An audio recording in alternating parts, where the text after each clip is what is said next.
Yofi. Alors, Erev Tov, les Koulam, on revient dans notre étude sur la Torah de Manitou et la pensée du Rav Yehuda Léon Ashkenazi. On s'était arrêté pendant les fêtes, on revient. On a déjà évoqué, on a fait 3 cours, et on a évoqué d'abord, de manière générale, qui était Manitou. Ensuite, on a parlé de la notion de Ish Veisha dans la Torah de Manitou, et comment est-ce qu'on doit étudier la Torah du point de vue de Manitou. Aujourd'hui, on va s'attaquer à un masterpiece, à un point central de sa Torah, la notion de création. Ok ? La notion de la création du monde. On est dans les parachutes de Bereshit Noach. On ne va pas encore parler de Sod à Ivry, ça on en reparlera, ce sera un gros sujet aussi à traiter. La famille hébraïque, tout ça. Et peut-être on commencera la semaine prochaine. Mais là, on va parler de la notion même de création. La première chose qu'il faut noter, que Manitou enseignait, c'est d'abord que, je le répète, je le dis à chaque fois, mais quand on te dit que les sources, c'est pour de vrai, ça veut dire qu'il faut les étudier et leur donner tout leur respect. Quand on te dit que Be'asara ma'amarot nivra ha'olam, ça c'est la Mishnah dans le traité de Pirkei Avot, chapitre 5, Mishnah 1, qui nous dit que le monde a été créé par 10 paroles.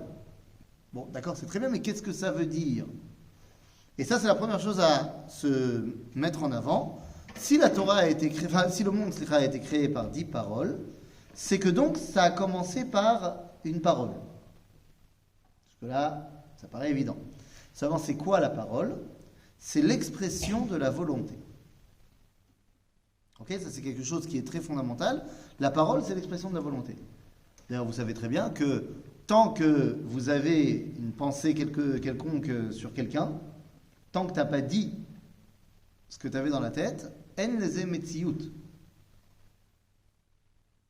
T'aimes quelqu'un, tu lui as pas dit, ben il le sait pas forcément.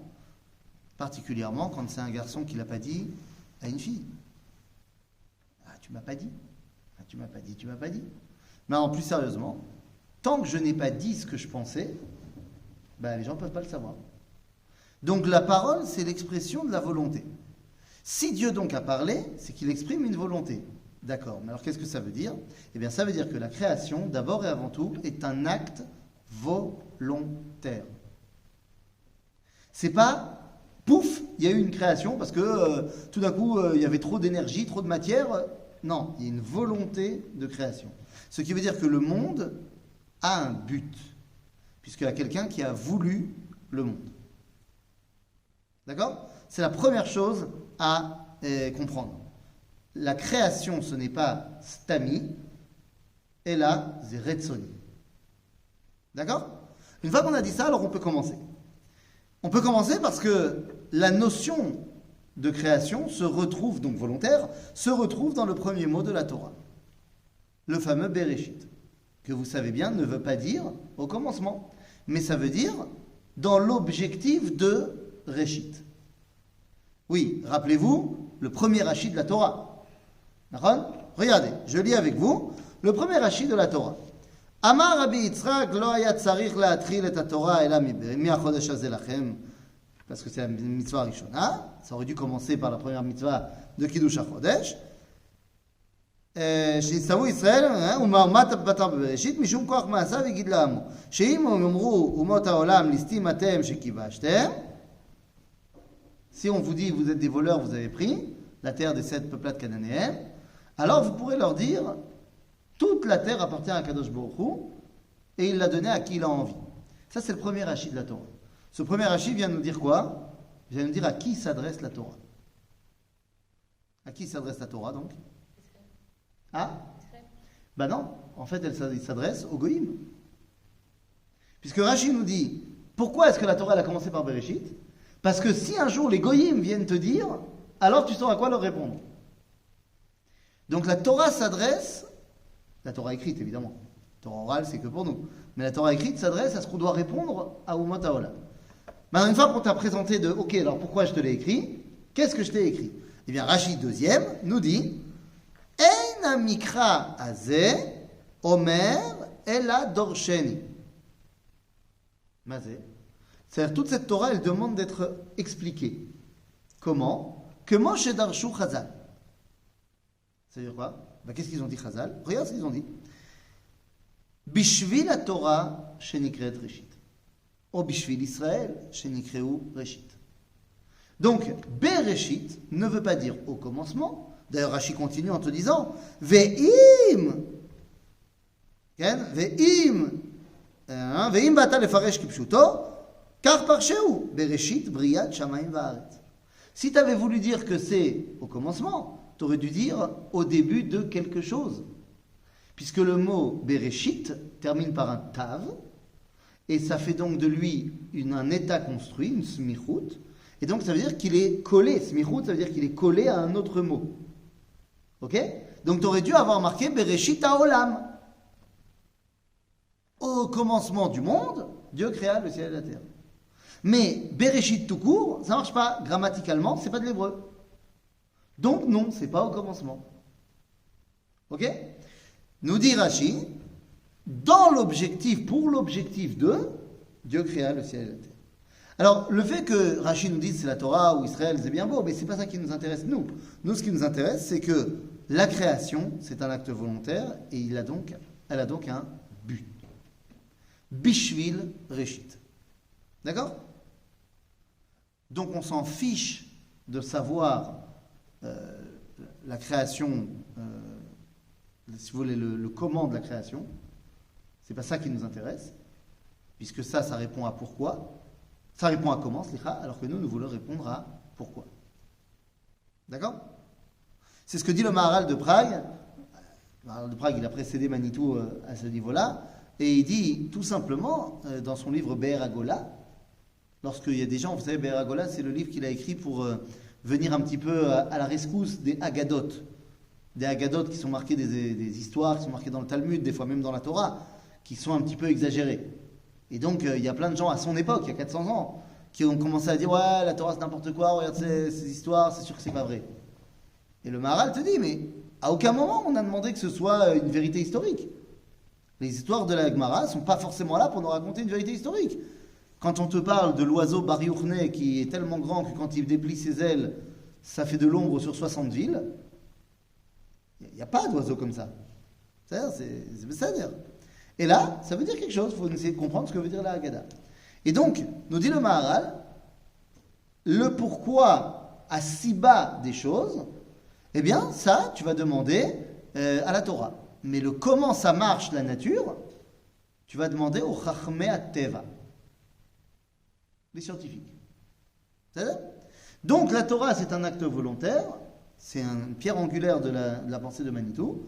C'est non seulement un acte volontaire, mais ça se retrouve dans le premier mot de la création. Il y a un but à cette création. D'accord? Besed. Donc, maintenant qu'on sait que Dieu il a voulu créer, comment il a fait? Comment? Je ne pose pas la question au niveau scientifique, parce qu'on a dit on s'en fiche. Je pose la question au niveau moral. Quel est le problème moral dû à la création? Le problème, j'allais même dire, de logique intrinsèque à la création. La création, c'est un acte ex nihilo. Le problème, il est quoi? Il est que la notion de ex nihilo est une notion qui est étrangère à l'humain. Eh oui, c'est Lavoisier qui a expliqué ça. Qu'est-ce qu'il a dit Lavoisier? Rien ne se perd, rien ne se crée, tout se transforme. Donc de dire qu'il n'y avait rien et pouf, il y a quelque chose, ça contredit les lois de l'univers. Donc comment est-ce qu'on peut imaginer l'idée du yesh me'ain? On ne peut l'imaginer que parce que Dieu nous l'a dit. Et encore, on a du mal à concevoir ce que c'est le ain. Ok? Vous êtes avec moi là? On n'arrive pas, dans la littérature, dans le cinéma, ou ce que vous voulez, à créer des choses qui ne proviennent du rien. C'est-à-dire, quelles que soient les créations fantastiques, science-fiction, ce que vous voulez, ce ne sont que des mix de choses qui existent déjà. D'accord? Donc, là, on a un problème. La création, c'est quelque chose qui nous est complètement étranger. Maintenant, non seulement ça, mais en plus, il y avait quoi avant la création? avait quoi? Il n'y avait rien. Il y avait Dieu. Déjà pas mal. Le problème, c'est que Dieu, il prend beaucoup de place. Il paraît qu'il est infini. Donc, il prend beaucoup, j'allais même dire toute la place. Résultat des courses, il y a de place pour rien d'autre. Donc, il n'y a pas de place pour le monde. C'est un vrai problème. Tu me dis, il y a une création, mais il n'y a pas de place pour elle. Et donc, Dieu va être obligé, puisqu'il a envie de créer, de faire de la place. C'est ce que les Mekoubalim appellent le Tzimtzum, le secret de l'amincissement. Dieu s'est aminci pour faire de la place au monde. Tout ça, c'est le deuxième mot de la Torah. Bara. Bara veut dire dehors, mis à l'extérieur. En arabe, on dit bra. Dehors, mis à l'extérieur. Exister veut dire en français être dehors. Ex, ist, exit. Bachutz, liot.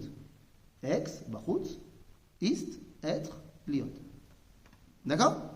Donc, Bereshit bara nous dit littéralement, c'est ça qu'il faudrait avoir marqué dans toutes les traductions du rabbinat, dans le but de créer le Réchit, qui est soit l'Israël, soit la Torah, Dieu a sorti le monde de lui.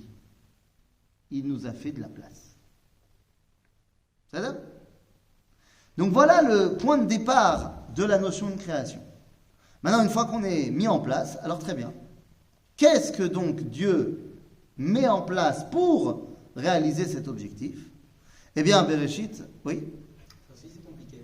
Vas-y. Ça veut dire un endroit qui n'est pas rempli de divin. D'accord. Il est ou mekomo shel olam, ve'ein haolam mekomo. Si tu veux qu'on rentre dans des sujets plus kabbalistiques, il y a la différence entre or makif et or pnimi. C'est-à-dire, est-ce qu'il est memalé mibifnim ou est-ce qu'il est mesovev? Mesovev kol almin ou memalé kol almin? Donc, en d'autres termes, est-ce qu'il est émanant ou transcendant? Les deux, à tout moment, partout? C'est toute la question. Quand il fait de la place au monde, ça ne veut pas dire que le monde est dénué du divin. Ça veut dire qu'il n'y a plus dans le monde Atzmuto Yidbar. Il n'y a plus son essence, mais il y a son dévoilement. D'accord? Et là, le dévoilement, ça peut être moi, ça peut être la chaise, ça peut être qui tu veux. D'accord? Donc, Bereshit bara Elohim et hashamayim ve'et haaretz. Bon. Comment est-ce qu'on va réussir donc voilà à mettre en place cet idéal de création? Eh bien, il faut créer deux choses. Shamayim ve'haaretz. Mazé shamayim. Ce qui est spirituel, pardon. Les mathématiques? Non, ce qui est Kodesh. Ce qui est Kodesh, donc la Torah. Tout ce qui est... Donc, par exemple, le Sefer Torah. C'est Shamayim. Ouais? Sefer Torah, c'est Shamayim? Tout ce qui est Kodesh. Bah non, parce que c'est pas Torah. Ce qui a marqué dessus, c'est Kodesh. Nous, et ça s'appelle Shamayim? Non? Oui? Shamayim, c'est Esh ou Maim. Nous disent dans ça, le mot Shamayim est composé des mots Esh ou Maim. En d'autres termes, Shamayim, c'est l'endroit où peuvent coexister Esh et Maim, l'eau et le feu. Normalement, l'eau et le feu ne coexistent pas dans ce monde. Mais Shamayim, c'est ce qu'on appelle l'unité des valeurs. C'est une réalité où l'unité est le maître mot. En d'autres termes, c'est l'idéal. Ce n'est pas ici. C'est Bashamayim. L'unité des valeurs, c'est un équilibre. C'est pas un équilibre, c'est une unité. C'est-à-dire qu'il y a une réalité où l'eau et le feu doivent pouvoir coexister. Dans notre monde, non. Mais ce que représente l'eau, ce que représente le feu, ça doit pouvoir un jour coexister. C'est caché. Maïm, זה יסוד כל מה. נכון? L'eau, maïm, c'est l'origine de chaque questionnement. Ma'im, c'est le pluriel de ma. Donc c'est l'origine de chaque question. Esh, mazé Esh. Esh, c'est le seul élément qui nous permet de nous élever. Et le feu, c'est la seule chose qui monte.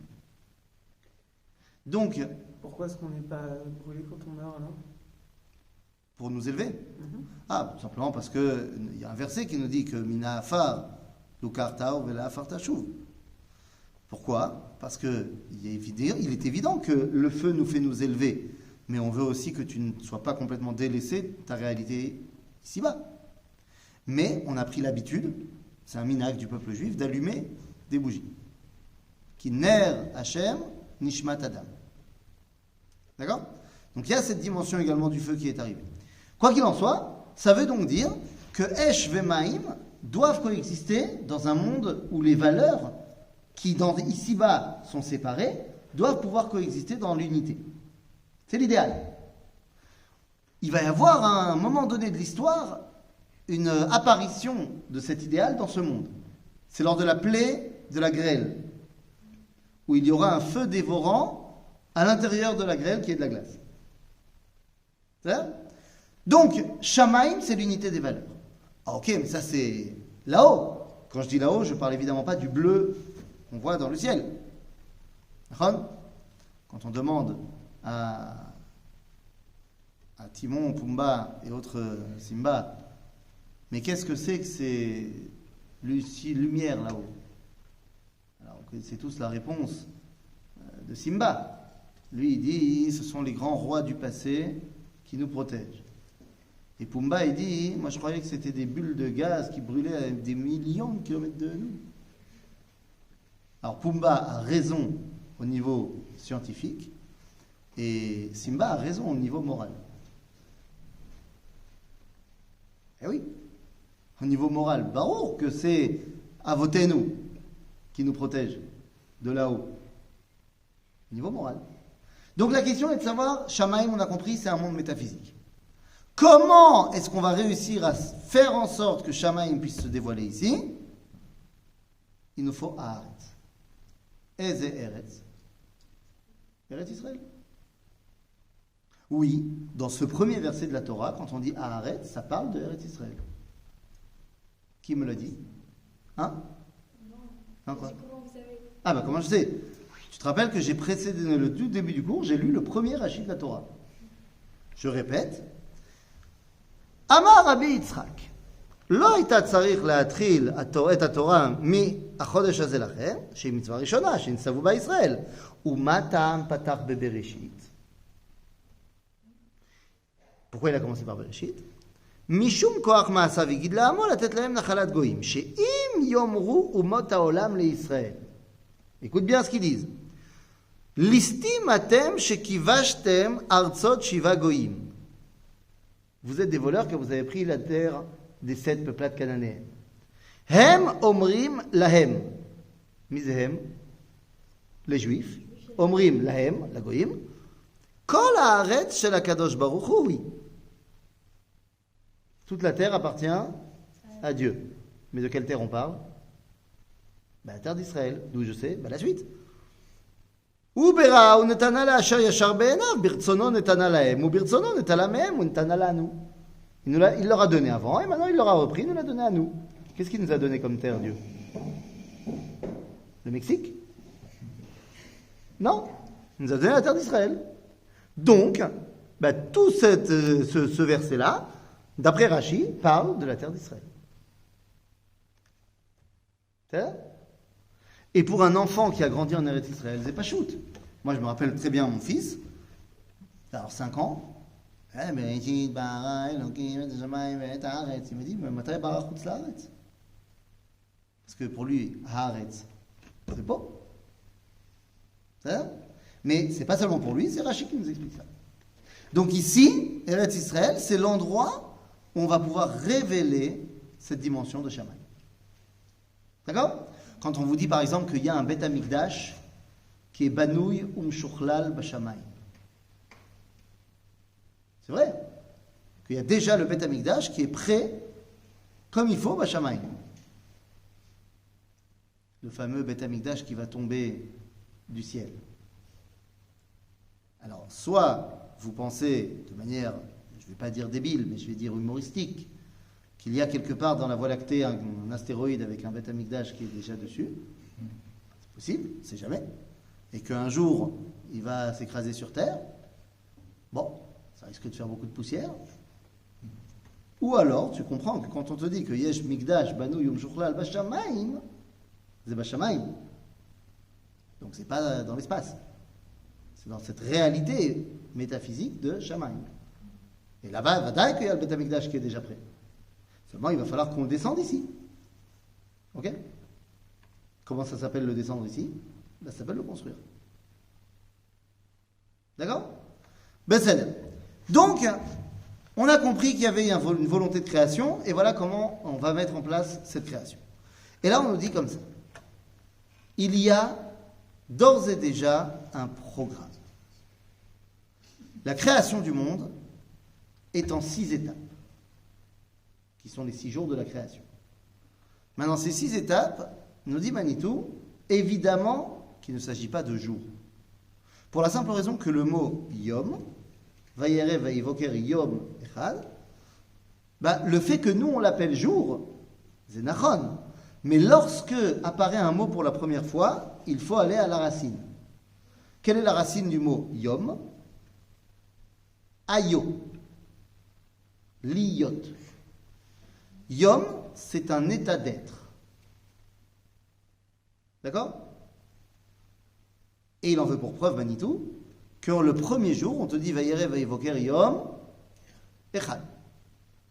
Donc, moi j'étais à l'Ulpan, le deuxième il doit être Vayere Vayivoker Yom.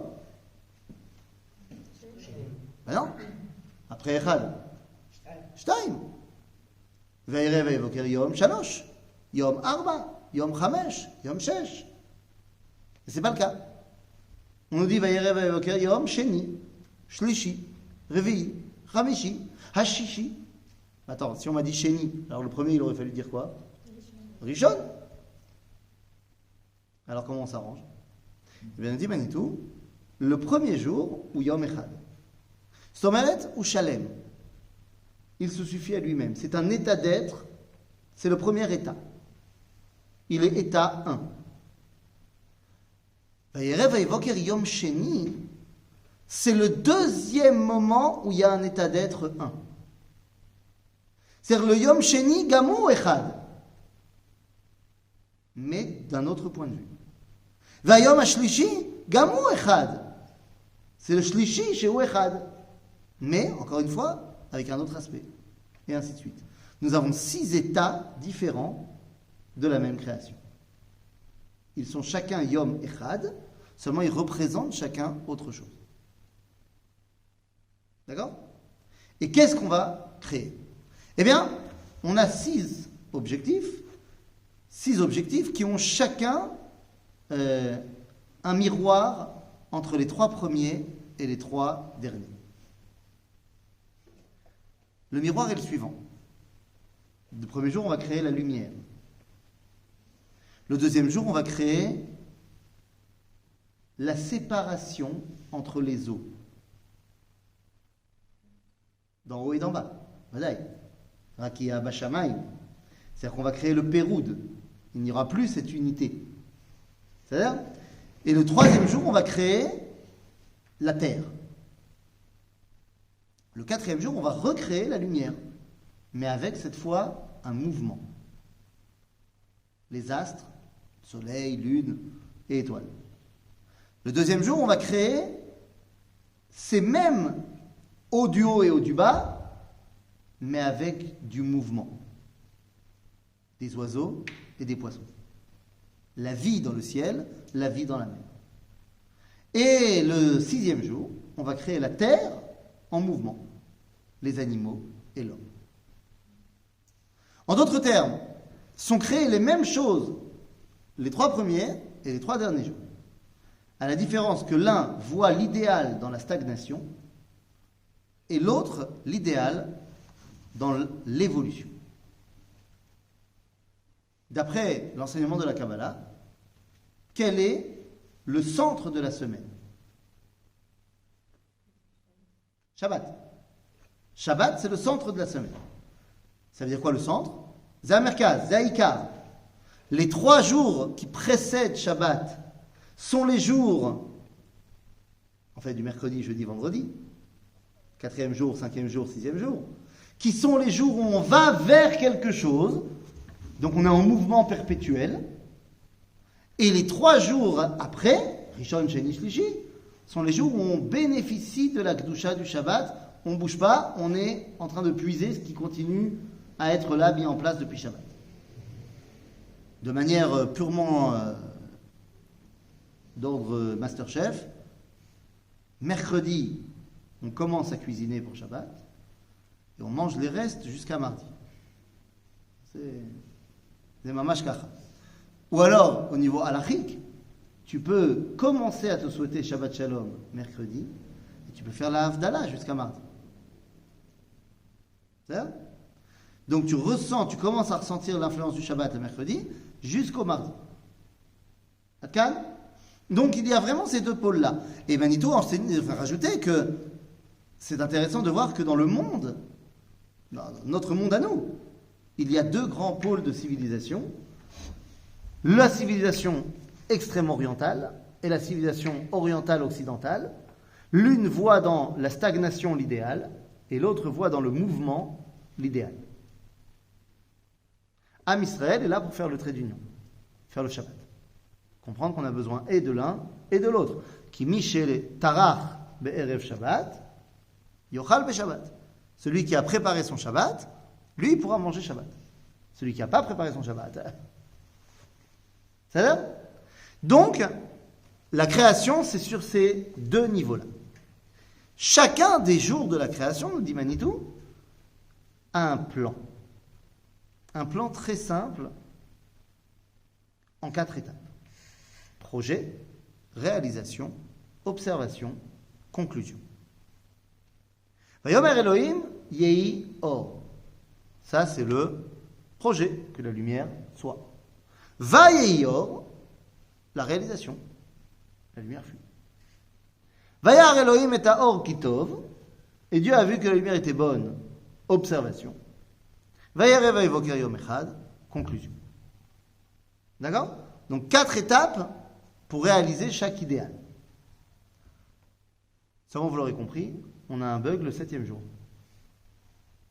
Tout marche bien les 6 premiers jours, mais le 7e, on dit Vayechulo hashamayim va'aretz v'chol tzevaam. Vayechal Elohim bayom hashevi'i mikol melarto asher asa. Donc présentation de la journée. Vayishbot bayom hashevi'i mikol melarto asher asa. Vayevarech Elohim et yom hashevi'i vayikadesh oto. On voit le projet. Kivo Shabbat mikol melarto, asher bara Elohim la'asot. Et là, il n'y a pas marqué nulle part Vayerev vayevoker yom hashevi'i. Il n'y a pas non plus de Vayar Elohim kitov. Donc ça veut dire quoi? Ça veut dire que si les 6 premiers jours de la création sont terminés, le 7e, lui, ne l'est pas. Et oui, nous sommes toujours dans le 7e jour. Dans l'état du 7e jour qui a pour rôle de nous amener à la Kedusha. Nous sommes toujours là-bas. On n'a pas encore atteint la Kedusha. Ça viendra. Ça viendra. Et lorsque ça viendra, on pourra prendre le Sefer Torah et rajouter à la fin Vayiyu Kedoshim, Vayar Elohim Kitov, Vayerev Vayevoker Yom HaShevi. Et là, on aura terminé le 7e jour. C'est-à-dire? Donc, notre monde est l'endroit dans lequel on doit réaliser le projet divin. Car oui, la création, on a dit, c'est un acte volontaire, mais cet acte volontaire demande à l'homme d'être un partenaire. D'accord? Chav, le problème, c'est que c'est bien beau de dire tout ça, mais la vie qui est mise en place dans la création, est-ce qu'elle a un point final? Est-ce qu'elle est mise en place pour les 120 ans qu'on va vivre, ou est-ce qu'il y a aussi une réalité d'éternité? Dans le judaïsme, on admet qu'il y a Olam Hazeh ve Olam Haba. Nous dit Manitou, donc ça veut dire qu'il y a deux réalités de vie. Celle dans ce monde et celle dans l'Olam Haba. Ça doit être également représenté dans le texte de la Torah. Et effectivement, c'est représenté. Il y a dans le texte de la Torah des éléments qui vont être créés, et pour les créer, on va parler d'eux en termes de Yehi, et d'autres, on va parler d'eux en termes de Vayehi. Par exemple, Yehi Or, Vayehi Or. Seulement, il y a d'autres choses qui vont être créées, où on ne dit ni Yehi, ni Vayehi. Et il y a des choses où on ne dit que Yehi et pas Vayehi. Et il y a des choses où on dit que Vayehi et pas Yehi. Yehi, c'est Akiyum, c'est l'existence dans ce monde. Vayehi, c'est l'existence Baolam Haba. Il y a donc des éléments qui ont été créés qui sont et Yehi et Vayehi, qui sont présents toutes les journées de ce monde et également toutes les journées de Olam Haba. C'est quoi? C'est Aor, la lumière. Aor, Katouv Yehi Or, Vegam Vayehi Or. Par contre, il y a des choses où il n'y a que Yehi. Yehi Rakia Betor Hamay. Cette séparation dans le monde de l'unité n'est présente que Baolam Hazeh. Ein Vayehi Rakia. Dans l'Olam Haba, Ein Rakia. D'accord? Ensuite, il y a des choses où il est marqué ni l'un ni l'autre. Par exemple, les animaux. Il est marqué ni Yehi Achayot, Abeimot, ni Vayehi. Parce qu'effectivement, les animaux ne sont ni présents dans le Olam Haba, ni ils n'ont été présents Kol Yemea Olam Hazeh. Ah non. Il y a eu une période sur Terre où il n'y avait pas d'animaux. Il y a une période où il n'y avait que de la végétation. Et il y a un élément où il n'y a pas marqué Yehi, mais il y a oui marqué Vayehi. C'est qui? Adam. L'homme, c'est pas marqué Yehi, Adam. Et là, il y a marqué quoi? À la place, il y a marqué Naase Adam. Par contre, il y a marqué Vayehi à Adam le Nefesh Chaya. Donc, l'homme, il est un peu là, il est totalement là-bas. D'ailleurs, ça me donne une clé pour savoir ce que c'est que le Olam Haba. Je ne sais pas ce que c'est très bien, mais je sais que dans le Olam Haba, il y a deux éléments. À Or, vers Adam. La lumière et l'homme. C'est-à-dire, ce sont les deux composantes du Olam Haba. Ok? Donc, une fois qu'on a dit tout ça, très bien.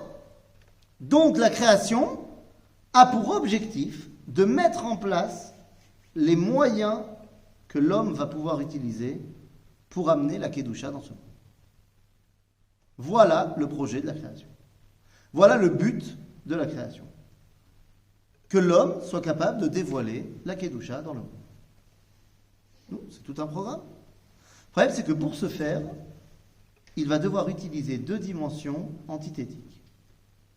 Puisque la Torah nous a dit « Vayevarech Elohim et Yom HaShevi'i, Vayekadesh Oto ».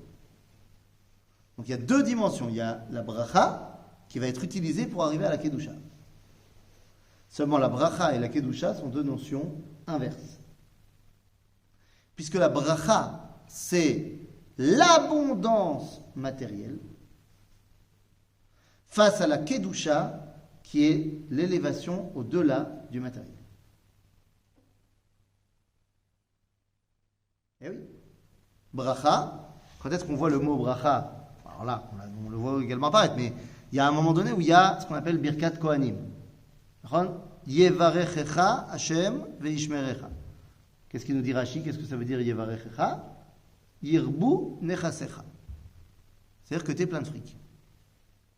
Voilà, dans vos synagogues respectives, lorsque vous voyez le Kohen monter à la tribune, vous devez lui dire de bien penser dans sa bracha que tu as envie d'une petite augmentation. Yirbun et chaser. Aval hakedusha, zelosé. Hakedusha, c'est le fait que tu n'es pas connecté à Olam Hazé, puisque tu es connecté, c'est-à-dire à l'abondance matérielle, parce que tu es connecté à une abondance qui vient d'ailleurs. C'est Hakedusha. Maintenant, rien n'empêche de faire des synthèses entre la bracha et la kedusha. Comment on fait par exemple? Je fais une bracha avant de manger. Et je fais une bracha surtout après manger. À quoi sert la bracha d'avant manger? C'est-à-dire d'enlever la kedusha. Puisque l'aliment que je vais manger, il est Kodesh Lachem. Comme il est dit dans le verset, La Hashem, Haaretz Meloa, Tevel Veyoshveva. Tout appartient à Dieu.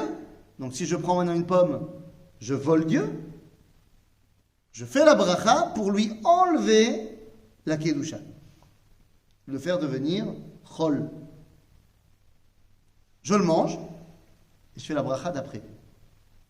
Pour dire merci et pour ramener tout ce qui vient de se passer là dans mon corps, qui est purement bracha matériel, je l'amène à la kedusha.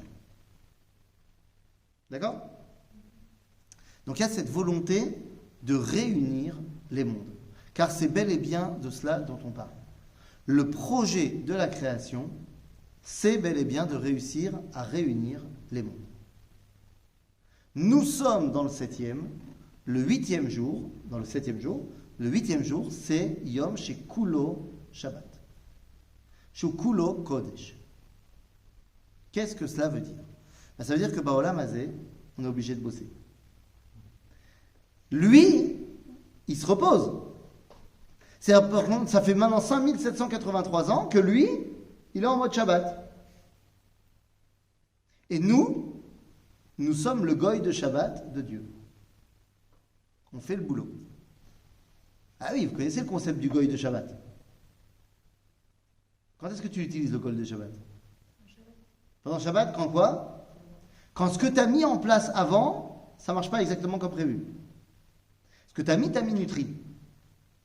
Tu as mis ta minuterie.